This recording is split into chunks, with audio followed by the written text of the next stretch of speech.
একনিষ্ঠ খেয়াল থাকার জন্য আপনার তিনটা পন্থার প্রয়োজন। একটা হলো আল্লাহর আশ্রয় চাওয়া, যেটা আউযু বিল্লাহি মিনাশ শাইতানির রাজিম বিসমিল্লাহির রহমানির রহিম এর মাধ্যমে। দ্বিতীয়টা হলো সম্পূর্ণরূপে আপনার যেই ভরসা চিন্তা ভাবনা, এটা থাকতে হবে একনিষ্ঠ মনে। মানে একনিষ্ঠ মনে খেয়ালটা থাকতে হবে কার দিকে?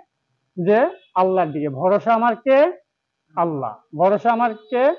আল্লাহ। আর আল্লাহ সাহায্য কামনা তো এটার মধ্যে আছে। তারপরে পরের পূর্ণাঙ্গটা হলো আমাদের সাধ্যমতো চেষ্টা। চেষ্টার উপর আল্লাহ দিবে।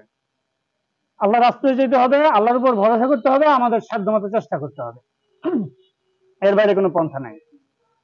এখন ধর্ম, আমি প্রথমে বলছি, ধর্ম যে আদর্শ বা নীতি পরিবর্তন হয়েছে, ওই যে ইখলাস, প্রথম ইখলাস থেকে যে যেদিকে সরাই দিতে পারছে।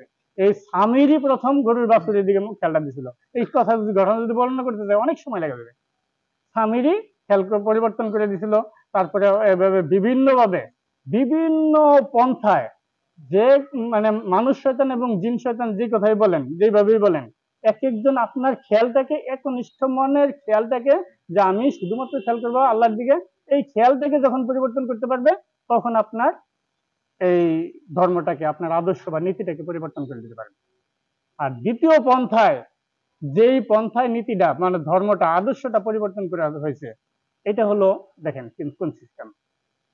আল্লাহ রব্বুল আলামিন দুনিয়াতে পাঠানোর সময় আদম আলাইহিস সালামকে বলে দিয়েছে যে তোমরা সকলে চলে যাও, ওইখানে আমার পক্ষ থেকে যেটা আসবে এটাই তোমাদের জন্য গ্রহণ করতে হবে। যারা এই সিস্টেম বা এই নীতি বা এই আদর্শ, এই বিধান বা এই হেদায়েত গ্রহণ করবে না, তাদের বাসস্থান হবে জাহান্নাম। আর যারা এই হেদায়েত গ্রহণ করবে, তাদের বাসস্থান হবে জান্নাত। তাদের কোনো ভয় বা আশঙ্কা ভীতি বা কিছু নাই।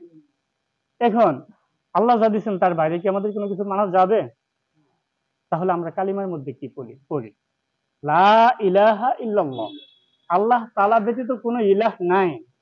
আল্লাহ তাআলা ব্যতীত কেউ সৃষ্টি করে নাই, কেউ লালন পালন করে না, কারো কোনো ক্ষমতা নাই। আর কি সকল ক্ষমতার অধিকারী কে? আল্লাহ। তাহলে সম্পূর্ণ মানতে হবে আল্লাহ ব্যতীত আর কোনো কিছু আমাদের নাই, মানা যাবে না। শুধুমাত্র মুহাম্মদুর রাসূলুল্লাহ, মুহাম্মদ সাল্লাল্লাহু আলাইহি ওয়াসাল্লামকে মাধ্যম করে আল্লাহ যা দিয়েছেন তা মানতে হবে, আর বাইরে মানা যাবে না।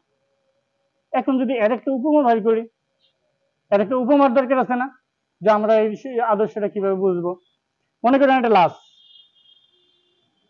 মারা গেছে, এখন আমরা এখানে জানাজায় দাঁড়াইছি। এখন সে যে মারা গেছে, কোন পন্থায় কারোর কি পক্ষে কি সম্ভব ওকে বাঁচানো? কোন পন্থায় যদি কেউ বলে যে আমার এইটা করলে সে হয়তো বাইসে যেত, এটা করলে সে হয়তো বাইসে যেত, এইটা করি নাই, যে এটা তো আল্লাহর ইচ্ছা, তাই না? তাহলে এইটা বাঁচানো যেভাবে সম্ভব না। যদি বাঁচানো সম্ভব থাকতো, তাহলে পৃথিবীর রাজা বাদশাহ যারা হয়েছে, ক্ষমতাশীল যারা হয়েছে, তারা মরতো না, মরতো? তাহলে এইটা মারা গেছে, তাকে বাঁচানো সম্ভব না। কোন নীতিতে মারা গেছে? আল্লাহর আদর্শ বিধান, একমাত্র আল্লাহর বিধানে, আল্লাহর নিয়ম। এটা বাধ্যতামূলক নিয়ম, যেটাকে আমরা বাংলা ভাষায় বলে থাকি প্রকৃতি। যে প্রকৃতির নিয়ম পাল্টানোর কারো সম্ভব না। এটা প্রকৃতির না, আল্লাহর বাধ্যগত বিধান আর বিধিগত বিধান, দুইটা বিধান দেওয়া হয়েছে। আল্লাহ যে বিধানটা বাধ্য করে দিছে, এটাকে পরিবর্তন করার সাধ্য কারো নাই। তাহলে এটা মারা গেছে, এটা কি ফিরাইতে পারি নাই? পারছি না, পারি নাই।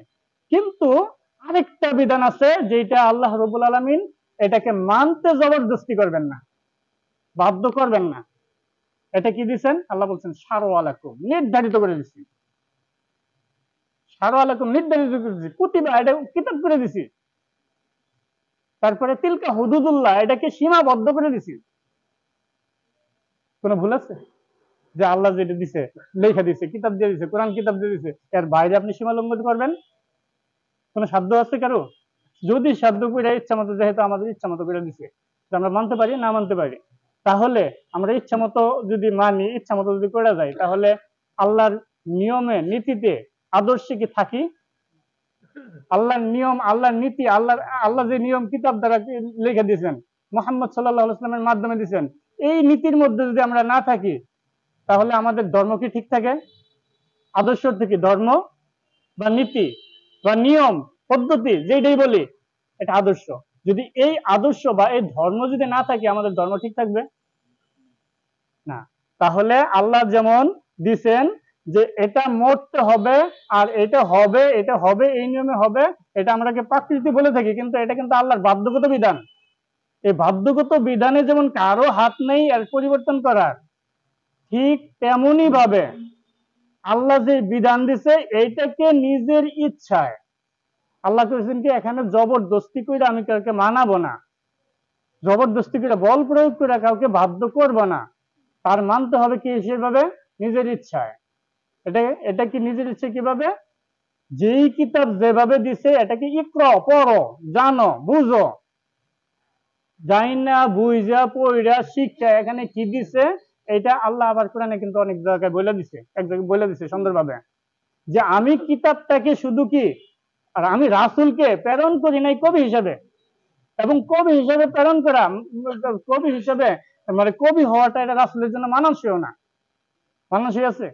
রাসূলকে কি কোনো একটা নবী রাসূলকে কি কবি হিসেবে বানাইছে যে খালি কবির মতো আবৃত্তি করবে, লিখবে এবং কবির কবিতার মতো আবৃত্তি করবে? না, এটাকে মানতে হবে কিভাবে? আল্লাহ যা দিছে লেখা, এটাকে বুঝতে হবে যে আমার জন্য এটা আদর্শ দিছে, এটা দিছে নিয়ম, এটাই দিছে বিধান, এটাই নির্ধারিত করে দিছে, এবং এটার মধ্যে কি বলছে, ফাস্তাকিম, কায়েম থাকুন, দৃঢ় থাকুন, অটল থাকুন, কামা উমিরতা, ফাস্তাকিম কামা উমিরতা, যেরকম আমি আদেশ করছি। পরিবর্তন করতে পারবেন কেউ? পরিবর্তন যদি কইরা যদি আমার নিজের ইচ্ছা মতো চলি, তাহলে আবার ওই যে কিছুক্ষণ আগে বললাম, তার বাসস্থান হবে কোন জায়গায়? জাহান্নাম। তাহলে এটার মধ্যেই কায়েম থাকতে হবে, দৃঢ় থাকতে হবে, অটল থাকতে হবে, কামা উমিরতা, যেরকম আল্লাহ আদেশ করছেন। ওমান তাবা মাআকা, যারা তওবা করে বা ফিরে এসে, সকল কিছু থেকে ফিরে এসে আল্লাহর উপর বিশ্বাস স্থাপন করছে, রাসূলের উপর বিশ্বাস স্থাপন করছে, তারা ফিরে এসে কি করতে হবে? এটার উপরে অটল থাকতে হবে, কিতাবের উপর অটল থাকতে হবে। কামা উমিরতা ওমান তাবা মাআকা ওয়ালা তাদদু, সীমা লঙ্ঘন করা যাবে না। ইন্নাহু বিমা তা'মালুনা বাসীর, নিশ্চয়ই আল্লাহ তাআলা কি সবকিছু দেখেন এবং জানেন। ওয়ালা তারকানু ইলাল্লাযিনা যালামু, তোমরা যদি ঝুঁকো জালেমদের দিকে, ফাতামাসসাকুমুন নার, জাহান্নামের আগুন আঁকড়ে ধরবে। সমস্যা থাকলে করেন, ঠিক আছে। আরো কোনো লোক আছে? আচ্ছা, তবে অনেক সময় আছে। এখন দেখেন, ফাস্তাকিম কামা উমিরতা ওমান তাবা মাআকা ওয়ালা তাদগু, সীমা লঙ্ঘন করবেন না, ইন্নাহু বিমা তা'মালুনা বাসীর, নিশ্চয়ই আল্লাহ তাআলা সবকিছু দেখেন। যখন ঝুঁকে ইলাল্লাযিনা যালামু ফাতামাসসাকুমুন নার, জালেমদের দিকে যখন কি করবে, ঝুঁকবে, তখন তামাসসাকুম, আঁকড়ে ধরবে, নার, জাহান্নামের আগুন।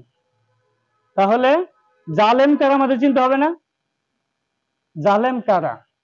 যারা আল্লাহ যে বিধান দিছে, নিয়ম দিছে, সূরা মাইয়াদায় 43, 44, 45, 47, 48 নম্বর আয়াত পর্যন্ত যাবেন। যারা আল্লাহ যে নিয়ম দিছে এই নিয়ম অনুসারে চলে না, এই নিয়ম অনুসারে ফয়সালা দেয় না, আল্লাহ যা বিধান দিছে এই অনুসারে ফয়সালা দেয় না, তারা জালেম, তারা কাফের, তারা ফাসিক। এখন দেখেন, তাহলে জালেম কাফের ফাসিকের দিকে যারা ঝুঁকবে তারা কি করবে? জাহান্নামের আগুনে জ্বলবে। এর মধ্যে কোনো ভুল আছে? এর মধ্যে কিছু মানে বলতে পারি যে এটার মধ্যে কোনো কিছু বাদ দেওয়া যাবে না। তাহলে ওই যে বললাম যে আদর্শ, এখন ধর্ম পরিবর্তন হয়েছে কিভাবে? আদম আলাইহিস সালামকে নামার সময় বলে দিছে যে আমার পক্ষ থেকে যে হেদায়া, তাহলে আদম আলাইহিস সালামকে দেওয়া হয়েছে কি? কিতাব। আদম আলাইহিস সালাম এই কিতাব অনুসারে তিনার জীবদ্দশায় 40,000 লোক হয়ে গেছিল, তাদেরকে পরিচালনা করছেন এই কিতাব অনুসারে। পরিচালনা করছেন কোন নবী রাসূল, মানে এই আল্লাহ যা দিছে কিতাবে দিছে তার বাইরে কি পরিচালনা করছেন বলে মনে হয় না। যদি এর বাইরে আমাদের কারো বিশ্বাস হয় তাহলে কিন্তু আমি জালেম হয়ে যাব। এখন আদম আলাইহিস সালাম কিতাবের ভিতরে পরিচালনা করছেন, আদম আলাইহিস সালামের পরে শীশ আলাইহিস সালাম আসছে, শীশ আলাইহিস সালামের পরে আরেকজন আসছে যে নেতৃত্ব পাইছে, ক্ষমতা পাইছে। সে করলো কি, কিতাবের ভিতর থেকে যে আয়াতগুলি তার পছন্দ হয় নাই পরিবর্তন করে দিছে, পরিবর্তন করে তার নিজের ইচ্ছা মতো লেখা নিছে। আল্লাহ কি বলছেন? সে তার আদর্শ, নীতি, ধর্ম পরিবর্তন করে ফেলছে, তাকে বাদ দাও, এই কিতাব বাদ দাও। আরেকটা নবী রাসূল দিয়ে বলছে যে এই কিতাব দিছি, এই নবী রাসূল দিছি, এটাকে তোমরা মানো, এটাই তোমাদের আদর্শ। আগের ধর্ম কি করছো? বিকৃত করে ফেলছো। আগে যে আদর্শ দিছিলাম তোমাকে চলার জন্য, নীতি দিছিলাম চলার জন্য, নীতি থেকে তোমরা কি করছো? বাহির হয়ে গেছো, নীতি আদর্শকে পরিবর্তন করে ফেলছো, তোমরা এই ধর্মে নাই। নতুন ধর্ম যদি গ্রহণ করো, নতুন যে আছে, তাহলে তুমি মুসলিম, এছাড়া তোমরা কাফের। এছাড়া কি? কাফের। এইভাবে পরিবর্তন হইতে হইতে 103টা কিতাব পরিবর্তন হয়েছে। শেষ কিতাবটা হলো আমাদের কিতাব আল কোরআন। দিয়া কি বলছেন যে এটাকে পরিবর্তন করার সাধ্য কারো নাই। যখন মানুষ বিপথে চলে যাবে, ফারুদ্দুহু ইলাল্লাহি ওয়া রাসূলি, ফিরে আসো আল্লাহ এবং আল্লাহ রসুলের দিকে। আল্লাহ এবং আল্লাহ রসুল কি? কোরআনে বহু জায়গায় বর্ণনা করে দিয়েছেন যে কি রাসূলের আদর্শ কি। জিজ্ঞাসা করা হয়েছে আয়েশা সিদ্দিকা রাদিয়াল্লাহু আনহাকে, তো কেন কোরআন পড়নি?